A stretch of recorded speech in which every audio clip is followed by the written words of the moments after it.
Boa noite a todos. Meu nome é Gabriele e eu irei falar um pouco sobre o nosso tema, legislação. Bom, vou iniciar o nosso seminário falando um pouco sobre o livro do Governo Representativo, cujo autor é o John Stuart Mill. Falarei agora sobre um critério para uma boa forma de governo, pois, uma vez em que o governo é somente um meio, a elegibilidade deste meio deve depender de sua adaptação. Em primeiro lugar, as funções apropriadas de um governo não são algo fixo, mas diferente nos diferentes estados de sociedade, muito mais abrangentes em um estado retrogrado do que um avançado. Em segundo lugar, o caráter do governo ou de um conjunto de instituições políticas não podem ser suficientemente estimados enquanto limitamos nossa atenção na esfera legítima das funções governamentais. Portanto, uma vez que somos obrigados a colocar diante de nós, como um teste para bom e mau governo, um objetivo tão complexo como agregar os interesses de sociedade, gostaríamos imensamente de tentar fazer um tipo de classificação desses interesses que, sendo conhecidos em grupos definidos, poderão indicar qualidades pelas quais forma de governo é adequada para promover estes vários interesses, respectivamente. Portanto, o melhor governo será aquele que conseguir reunir todas essas condições de maneira completa. Infelizmente, para enumerar e classificar os componentes do bem-estar social, assim como para admitir a formação de tais teoremas, não é uma tarefa fácil. Primeiramente, o que significa ordem e progresso? No que diz respeito ao progresso, não há nenhuma dificuldade ou aparentemente nenhuma à primeira vista. Pode-se supor que o seu significado seja aprimoramento. Esta é uma ideia toleravelmente bem definida, mas o que significa ordem? Algumas vezes significa mais, outras menos, mas raramente o todo que a sociedade humana precisa, exceto aprimoramento. Em seu significado mais restrito, ordem significa obediência. Dizemos que um governo preserva a ordem se ele é bem-sucedido em obter obediência. Porém, existem diversos diferentes graus de obediências e nem todos eles são recomendáveis. Em um sentido mais abrangente, ordem significa a preservação da paz através de interrupção da violência privada. Dizemos que a ordem existe onde o povo de um país, como regra geral, parou de resolver suas desavenças através da força privada e adquiriu um hábito de caminhar a decisão de suas disputas e a correção de seus danos às autoridades públicas. Se pretendemos resumir na ideia de ordem tudo aquilo que a sociedade exige de um governo e que não está incluído na ideia do progresso, devemos definir ordem como a preservação de todos os tipos e quantidades de benefícios que já existem, e o progresso constituiria em um aumentar tais benefícios. Estas diferenças realmente abrangem uma ou outra parte das tais coisas que podem ser exigidas de um governo. Não podemos dizer que, ao constituirmos uma política, certas disposições devem ser feitas pela ordem e outras pelo progresso, uma vez que as condições de ordem no sentido agora indicado e aquelas do progresso não são opostas, mas sim as mesmas. Contudo, isto não é o menos necessário para a permanência, uma vez que, nas mudanças inevitáveis das questões da humanidade, novas inconveniências e perigos continuam e devem ser combatidos por novos recursos e instrumentos. Uma melhor repressão do crime reprime as disposições que levam ao crime, e isto é progresso, em um sentido mais elevado. Novamente, vamos observar o caso familiar de um bom sistema e impostos e finanças. Tal sistema geralmente seria classificado como pertencente a um assunto de ordem. A economia, por exemplo, igualmente preserva-se o estoque exigente de riqueza nacional e favorece a criação de mais riqueza. Em resumo, afirma-se universalmente que quando a ordem e a permanência são observadas em seu sentido mais amplo, para a estabilidade das vantagens exigentes, os requisitos do progresso são os mesmos requisitos da ordem de grau mais elevados, e os requisitos de permanência, assim como de progresso, são necessários uma medida menor. Devemos talvez nos lembrar que o progresso pode estar nas custas da ordem, enquanto estamos adquirindo ou tentando adquirir benefícios de qualquer tipo. Podemos estar prendendo a base em relação aos outros. Portanto, pode haver progresso na riqueza enquanto há deterioração nas virtudes. O progresso só está em um grau mais elevado do que é o da ordem. A ordem, em qualquer outro sentido, representa somente uma parte dos pré-requisitos de um bom governo e não a sua ideia e essência. Essa consideração é muito importante para conciliar as pessoas que fazem parte de qualquer partido político. A influência da falta de inteligência na obstrução de todos os elementos de um bom governo não requer nenhuma ilustração. São meras massas de ignorância, estupidez e preconceito maléfico. Todas as operações do governo sairão erradas, enquanto que na proporção em que os homens se colocarem acima deste padrão, o governo também irá aprimorar sua qualidade até o ponto essencial atingível, mas que não é atingido em lugar algum, onde os oficiais de governo, sendo pessoas de virtude e intelecto superior, estão envolvidos pela atmosfera de uma opinião pública virtuosa e desenvolvida. Portanto, se o primeiro elemento de um bom governo for a virtude e a inteligência dos seres humanos que foram a comunidade, o ponto mais importante dos excelência que qualquer forma de governo pode possuir e promover a virtude e a inteligência do próprio povo.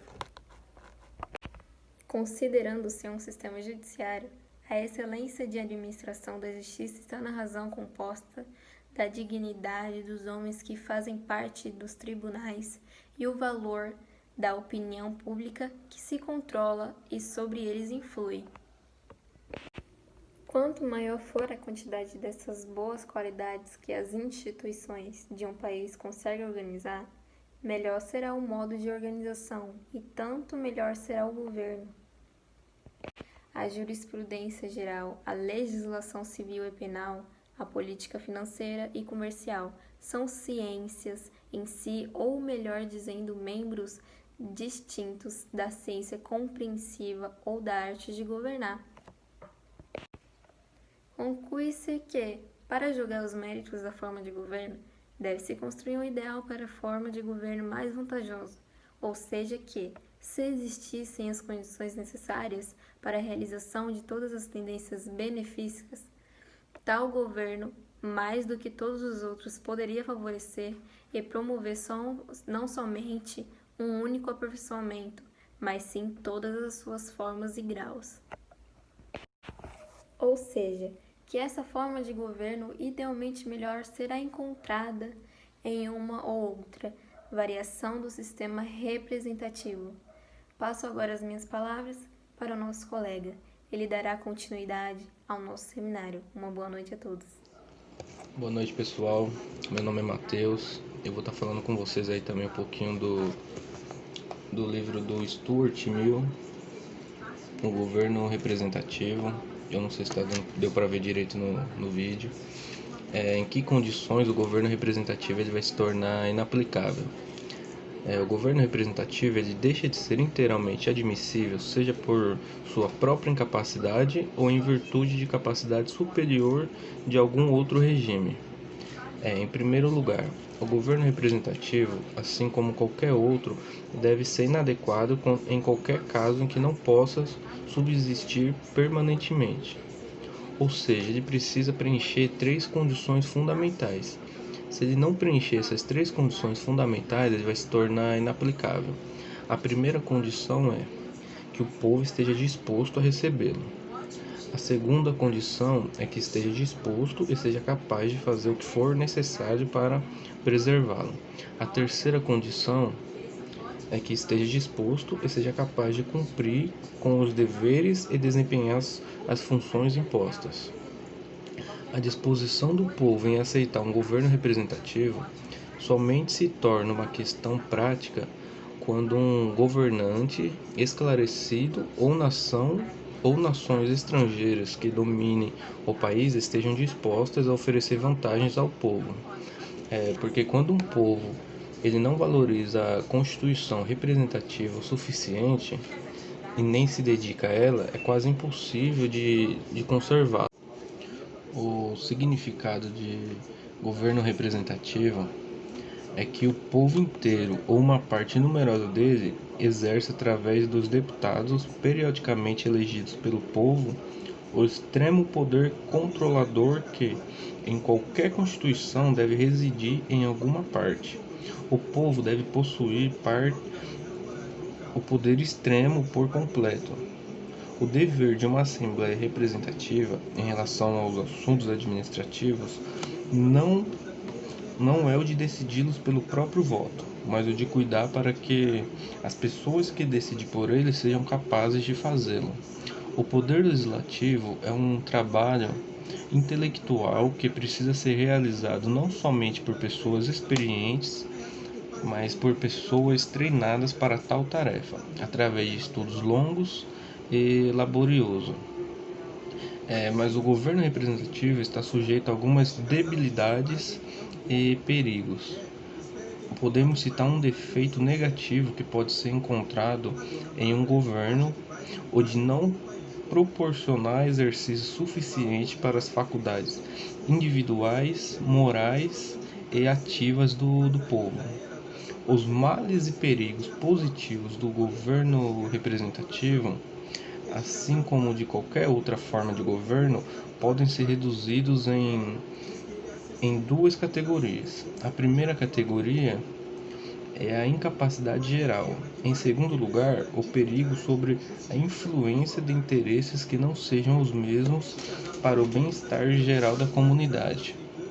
O primeiro destes males, ou seja, a deficiência de aptidões mentais elevadas, é um dos quais geralmente se supõe que o governo popular está sujeito em maior grau do que o outro.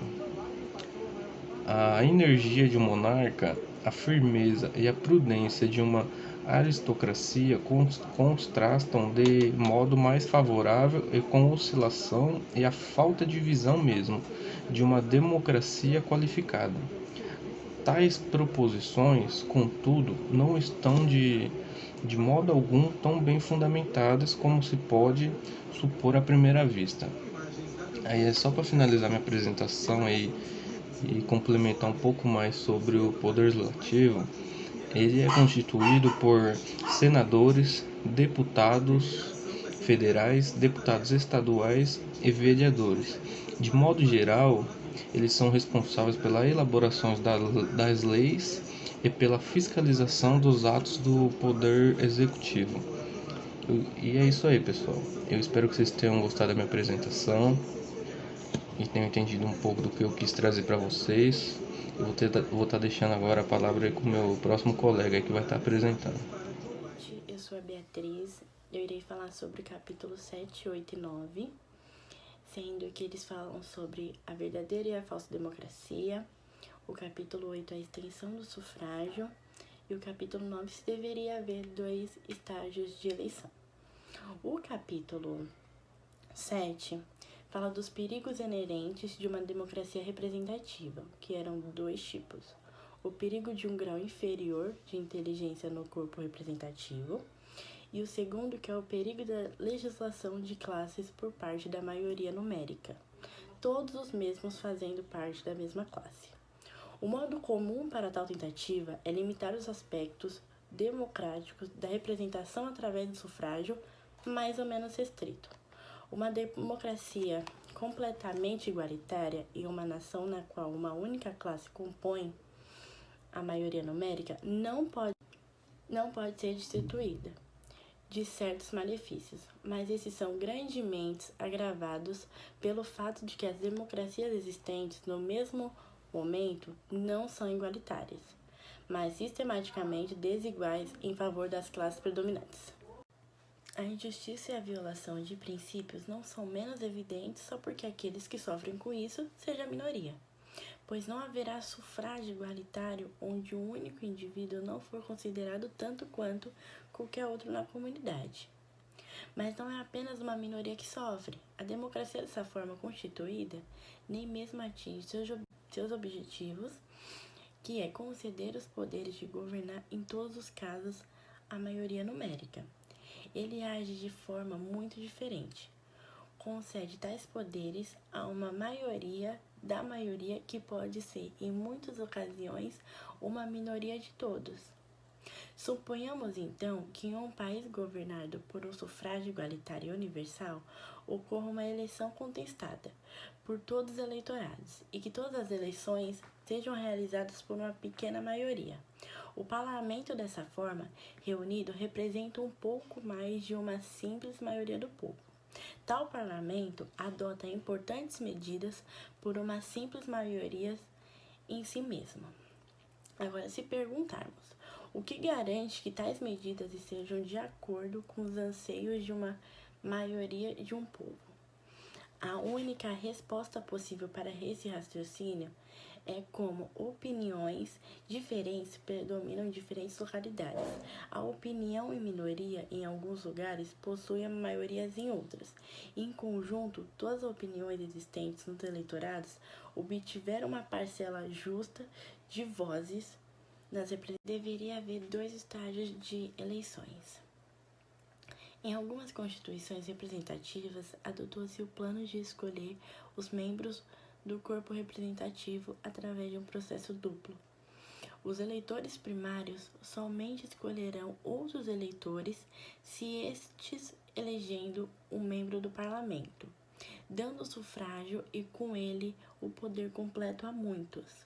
Contudo, o primeiro lugar, se os perigos inerentes do poder popular podem ser considerados até certo ponto, amenizados por esse arranjo indireto, também o seriam os beneficiários. Para que o sistema funcione como desejado, ele deverá ser planejado como o espírito que foi planejado. Os eleitores devem usar o sufrágio de maneira que o supõe na teoria, ou seja, cada um deles não deverão perguntar a si mesmo quem deveria ser o membro do parlamento, mas quem eles gostariam de escolher para estar dentro do parlamento. Vantagens só poderão ser reais se ele levar a sério a doutrina de que uma única tarefa é escolher aqueles que irão escolher o próprio membro do parlamento. Se os eleitores primários adotarem essa atitude, uma das principais vantagens do sufrágio será invalidada. A função política para a qual eles são convocados deixa de desenvolver o espírito público e a inteligência pública, deixa de fazer das questões públicas o objeto de entendimentos e do exercício de suas faculdades.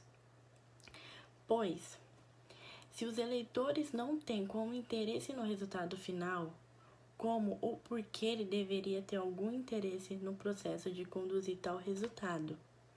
É possível para uma pessoa com grau moderado de virtude e inteligência e desejar escolher um eleitor que irá eleger tal indivíduo com uma consequência natural, mas para quem não se preocupa com quem será eleito, ou seja, na obrigação de desejar as condições de lado, interessar-se de qualquer modo pela condição da pessoa mais digna de eleger uma outra, de acordo com seu principal julgamento, inclina um zelo pelo que é correto na doutrina, um princípio habitual do dever pelo bem do próprio dever, o que é importante somente para uma pessoa com certo grau elevado de cultura, que pelo fato de possuí-lo, demonstra que pode ter e merece ter um poder político de forma mais direta. Tão natural das eleições em dois estágios que, exceto em condições de completa indiferença política, dificilmente se poderá esperar uma outra forma de atuação. E deste modo que a eleição do presidente dos Estados Unidos praticamente se realiza. Normalmente, a eleição é indireta. A população como um todo não vota no presidente. Ela vota em eleitores que escolhem o presidente. Os eleitores são sempre escolhidos com um compromisso expresso em votar em um candidato em particular. Ele vota na seta de Lincoln ou na seta de Breckinridge. Devemos lembrar que os eleitores não são escolhidos com o propósito de procurar pelo país e encontrar a pessoa mais adequada para ser o presidente ou membro do parlamento. Haveria algo a ser dito em favor dessa prática, se assim fosse, mas não é e nunca será, até que a humanidade em geral tenha a mesma opinião que Platão, ou seja, que a pessoa mais adequada para receber o poder seja a que está desejando aceitá-lo. Uma vez que a soberania interna de cada estado é, pela natureza de uma federação de igualdade de condições, igualmente consagra pela qual for o tamanho e a importância do estado, cada um elege para o Senado o mesmo número de membros, 2, seja o pequeno estado de Delaware ou o estado Império de Nova York. Estes membros não são escolhidos pela população, mas sim pelas assembleias legislativas estaduais, eleitas pelo povo de cada estado. Mas como todo trabalho comum de uma assembleia legislativa, ou seja, legislação interna de controle executivo e de responsabilidade destes corpos. Eles são eleitos tendo em vista esses objetivos mais que qualquer outros. As eleições feitas dessa forma mostram-se muito bem-sucedidas e são notavelmente as melhores dos Estados Unidos. De tal exemplo, não se pode dizer que as eleições indiretas são mais vantajosas. Da maneira de votar. A principal discussão era de como seria a maneira de votar, um voto secreto ou público. As coações já não eram mais o medo de quem iria votar, se o voto fosse secreto. Porque o voto sendo público, as pessoas poderiam ser coagidas a votarem em quem elas não quisessem por algum motivo. O voto secreto se protegeriam dessas influências indevidas. Os vícios da política, como o suborno, eram um novo problema, mostrando assim que influências locais já não dominavam tanto, e agora os eleitores poderiam votar com seus próprios princípios e interesses. Stuart achava que quando as mulheres tivessem o direito de votar, já não existiriam tantas oposições e que os votos seriam então honestos. O público poderia assim causar muitas discórdias por eles não terem os mesmos interesses, e os grupos de oposição não se importavam com quem iria votar desde que os seus interesses fossem ouvidos. Título da duração dos parlamentos. Depois de quanto tempo os membros do parlamento devem se sujeitar à reeleição? Os princípios desenvolvidos são evidentes, a única dificuldade está em sua aplicação. O membro não deve ocupar a cadeira por tanto tempo que se esqueça suas obrigações e relaxe no cumprimento de seus deveres, conduzindo-o para uma visão direcionada para sua própria vantagem. Ele deve ter um período para exercer o cargo de forma que não seja julgado por um simples ato, mas pelo curso de sua atuação. Ele deve ter uma opinião compatível com o controle popular essencial para um governo livre. Ele deve ter tempo de mostrar todas as suas qualidades e mostrar o seu caráter e competência para atingir os objetivos para o qual o mesmo foi eleito. Olá, hoje eu vou apresentar para vocês o capítulo 13 do livro O Governo Representativo de 1861, de John Stuart Mill. Como todos vocês já sabem, John Stuart Mill ele foi um filósofo jurídico e economista britânico do século XIX. Ele foi muito importante porque ele foi um dos responsáveis um dos principais defensores do liberalismo e das liberdades individuais daquela época. Além disso, ele foi responsável também por influenciar diversas formas de governo ao redor do mundo. John Stuart Mill ele foi responsável pela criação de várias obras, e uma delas é o livro O Governo Representativo, onde a principal ideia do livro é aquela no qual o povo participa como um todo do Estado soberano de direito. Então, até esse ponto, nós podemos falar a respeito de democracia, que no mundo contemporâneo que nós vivemos é a melhor forma que existe de governo atualmente. Nós podemos...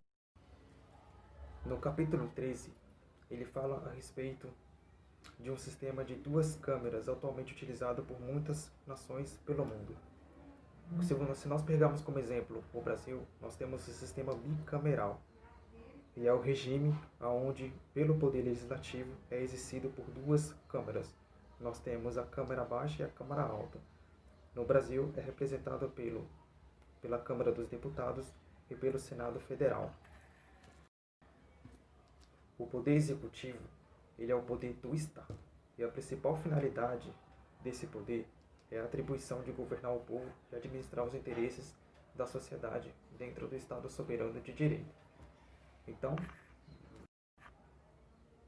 por conta disso, o nosso mundo ele segue hoje um modelo exemplar, um modelo tradicional, um modelo desenvolvido para que todas as nações do mundo tenham a democracia como forma contemporânea e uma melhor forma possível para governar as nações. Boa noite a todos, meu nome é Marina e hoje eu vou finalizar nosso trabalho citando a nacionalidade relacionada ao governo representativo e os governos representativos federais. Sobre a nacionalidade, o Sturt afirmava que era um sentimento que poderia ter sido gerado por várias causas. Era um efeito de identidade de raça e de descendência. Comunidades com o mesmo idioma e religião contribuíam grandemente para tal sentimento. Os limites geográficos eram uma de suas causas, porém a mais forte de todas era a identidade de antecedentes políticos. Ainda assim, em geral, o sentimento nacional era proporcionalmente enfraquecido pela deficiência de qualquer uma das causas que contribuíam para ele. A identidade de língua, literatura e até certo ponto de raça e memórias manteve o sentimento de nacionalidade com força considerável dentre as diferentes partes do nome germânico, e embora em tempo algum estivessem de fato unidas sobre o mesmo governo, o sentimento jamais conseguia fazer com que os diferentes estados desejassem abrir mão de sua autonomia. Sobre os governos representativos federais, é correto afirmar que parte da humanidade não estava disposta a viver sobre o mesmo governo interno, e frequentemente, com alguma vantagem, poderiam se unir de forma federativa quanto às suas relações com estrangeiros, não só para impedir guerras entre si, como também em favor de uma proteção mais eficaz contra a agressão de estados poderosos. Para que a federação fosse algo aconselhável, várias condições eram necessárias. A primeira era uma quantidade suficiente de simpatia mútua dentre as populações. A segunda condição era de que os estados separados não fossem tão poderosos a ponto de confiar em sua força individual. A terceira condição, não menos importante que as outras duas, é que não houvessem uma desigualdade de força dentre os vários estados contratantes. De fato, eles não poderiam ser exatamente iguais em termos de recursos, mas o importante é que não tivesse um estado tão poderoso de que os demais, a ponto de rivalizar em força com muito deles.